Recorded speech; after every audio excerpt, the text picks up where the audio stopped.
বিকেল গড়িয়ে দিনের আলোতে উপসংহারের ছটা। চর্মচক্ষু দ্বারা দূরের বস্তু দেখতেও যেন ঘোরের মধ্যে পড়তে হয়। পরিবেশ অদ্ভুত নিস্তব্ধ হলেও দূর থেকে কার যেন আত্মচিৎকার ভেসে আসছে। প্রাণীর সুতো যখন টান খাই তখন যে চিৎকার অবিকল তাই।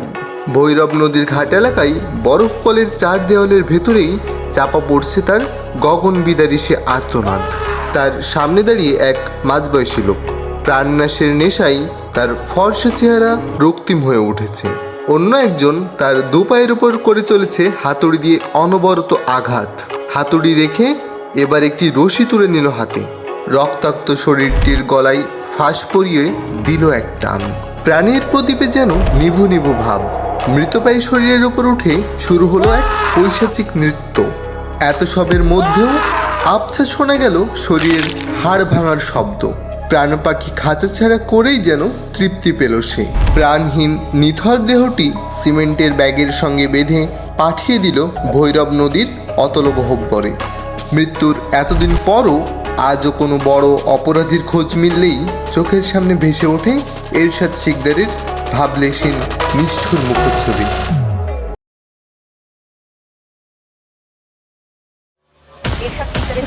এরশাদ শিকদারের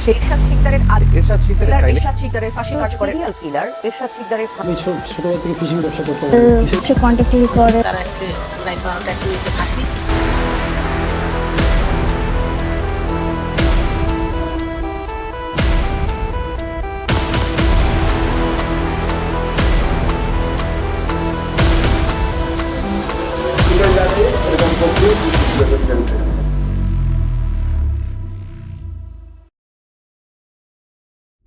মৃত্যুর পরও বাংলাদেশের মানুষের নিকট এক মূর্তমান কৌতূহলের নাম এরশাদ শিকদার। জন্মের পর থেকে দারিদ্রতার সাথে লড়াই করে তার বেড়ে ওঠা। বাবার মৃত্যুর পর তার মা সংসারের হাল ধরেন। অন্যের বাড়িতে কাজ করে কোনো মতে চলতো তাদের সংসার। এরশাদ ছোটবেলা থেকেই ছিল ডান পিঠে। একদিন বিকেলে ক্লান্ত হয়ে বাড়ি ফিরে এরশাদ। এমন এক দৃশ্য সে দেখে যা কোনো ছেলের পক্ষে মেনে নেওয়া অসম্ভব। এলাকার এক প্রভাবশালীর সাথে তার মায়ের অশালীন দৃশ্য সে দেখে। হয়তো এই ঘটনার জের ধরেই পরবর্তীতে অসংখ্য নারীদের সে বানিয়েছে ভোগের পণ্য। এমনকি তার ঔরসজাত কন্যা সন্তান তার লালসা থেকে রেহাই পায়নি। 1966-67 সালের দিকে সপরিবারে গ্রাম ছেড়ে জীবিকার তাগিদে ছুটে যায় খুলনা স্টেশন এলাকায়। কুলির কাজের পাশাপাশি শুরু করে চুরি ছিনতাই। তখনই সে রাঙ্গাচোর নামের অধিকারী হয়। আঞ্জু নামে এক কুলি সর্দার তাকে সমকামিতে বাধ্য করে। তার হাত ধরে এরশাদ পরবর্তীতে ট্রলার থেকে বিভিন্ন সামগ্রী চুরির মতো কর্মকাণ্ডে লিপ্ত হয়। কিন্তু চুরি করে আর কত? এ করে আর যাই হোক, দরিদ্রতার জাল ছিন্ন করা অসম্ভব। 1982 সালে সে গঠন করে এক মানুষরূপী রাক্ষস দল। তাদের সহযোগিতায় 4 ও 5 নম্বর ঘাট দখল করে সে বনে যায় সেখানকার অঘোষিত সর্দার। কাকতালীয় হলেও সত্য, যখন এক এরশাদ ঘাটের রাজা তখন অন্য এরশাদ দেশের রাজা। দারিদ্রতা ঘুচলেও এরশাদের ক্ষুধা তখনও মেটেনি। তখন সে মনে প্রাণে ক্ষমতার পূজারী। বিচক্ষণ এরশাদ বুঝেছিলেন রাজনীতিতে না ঢুকতে পারলে তার দাপট থাকবে না বেশি দিন। 1988 সালে এক ভোটারবিহীন নির্বাচনে সে হয়ে ওঠে তৎকালীন 21 নম্বর ওয়ার্ডের কমিশনার। আগুনে ঘি ঢাললে যেরূপ হয় সেরূপ উন্মাদনায় মত্ত হয়ে করতে থাকে একের পর এক জায়গা দখল। গড়ে তোলে 60,000 মানুষের আশ্রয়স্থল, যাদের বেশিরভাগই এরশাদের নিত্যদিনের অপরাধমূলক কর্মকাণ্ডের সঙ্গী। সে হয়ে উঠল এক রক্তপিপাসু চোখ। এরশাদই ওই অন্ধকার জগতের একচ্ছত্র অধিপতি। বিরোধিতা করলেই তা চোকাতে হতো প্রাণের বিনিময়ে। ইনসাফ, কামাল ও খালেক নামের 3 নৈশপ্রহরী এরশাদের চোরাচালানের কিছু মালামাল ধরিয়ে দিয়েছিল পুলিশের হাতে। এরশাদ তাদের নৃশংসভাবে হত্যা করে।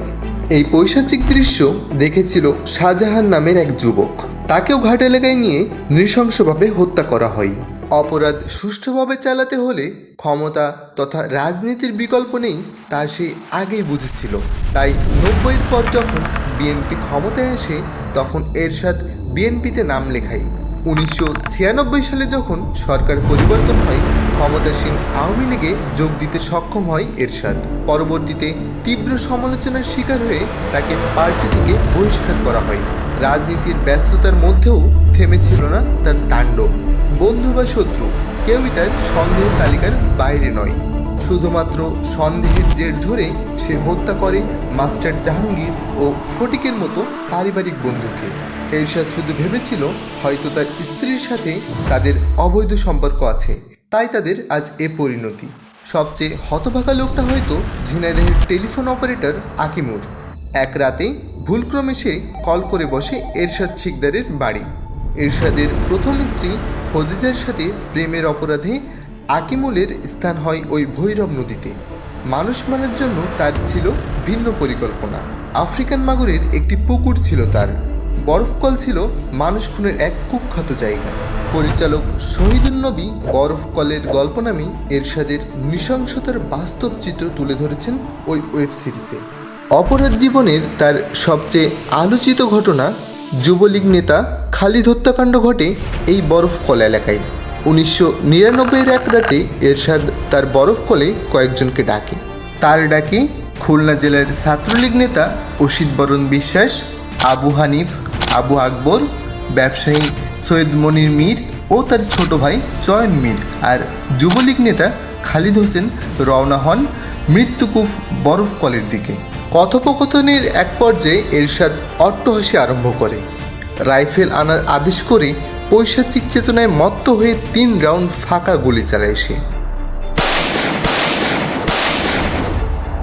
নরপিশাচের মরণ কামড় থেকে বাঁচতে সবাই পালিয়ে গাড়িতে ওঠে, কিন্তু শেষ রক্ষা হলো না। খালিদকে গাড়ি থেকে টেনে রাইফেলের বাট দিয়ে পেটাতে থাকে সে। রেহাই পায়নি মনিরও। বরফ ভাঙা ওই হাতুড়ি দিয়ে তার পা চূর্ণ বিচ্ছূর্ণ করে দেয় তারা। সেদিনের ওই নির্মম নির্যাতনের পরও প্রাণে বাঁচতে সক্ষম হয় মনির। তবে যুবলীগ নেতা খালিদের প্রাণ পাখি এরশাদ খাঁচা ছাড়া করে দেয়। পড়ে রয় তার নিথর দেহ। তার দেহটিও তলিয়ে যায় ভৈরব নদীর অতল গহ্বরে। এরশাদের 60-এর অধিক হত্যাকাণ্ডের মধ্যে শুধুমাত্র এই একজন লাশের হদিস মিলেছে। এই ঘটনার পর গ্রেপ্তার পরোয়ানা জারি হয় এরশাদের বিরুদ্ধে।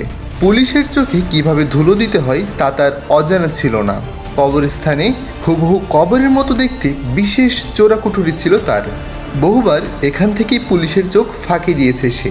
তবে ক্ষমতার প্রতিপত্তির বিশাল সিংহাসনে বসে সে একরকম ধরেই নিয়েছিল যে দেশের আইন শৃঙ্খলার ঊর্ধ্বে চলে গেছে সে। এজন্য এবার পুলিশ ধরতে আসলে না পালিয়ে নিজেই চড়ে বসে পুলিশের গাড়িতে। তবে তার মাথায় ছিল না পাশার দান ঘুরতে সময় লাগে না। তার দীর্ঘদিনের বিশ্বস্ত বন্ধু নূর আলম এরশাদের 32টি খুনের বিবরণ দেন। 7টি খুনের মামলায় তার ফাঁসির রায় হয়। আপিল ও রাষ্ট্রপতির কাছে প্রাণ ভিক্ষা করেও লাভ হয়নি কোনো। অবশেষে 2004 সালের 10ই মে রাত 12টা 1 মিনিটে খুলনা কেন্দ্রীয় জেলখানায় তার মৃত্যুদণ্ড কার্যকর হয়। যে আমার জীবনে আমি কোনো অন্যায় করি না, আমার জন্য দোয়া করেন এটুকু। আমি তো মরে যাওয়ার সঙ্গে সঙ্গে পড়ে যাবে কান্নাকাটির ভিড়। ফুল তুরটিতে নিবে ক্ষমা, কেউ বা সে খোঁজ করিবে কোন ব্যক্তি কি তোমায়। আমি মরে যাব, আমি তো মরে যাব।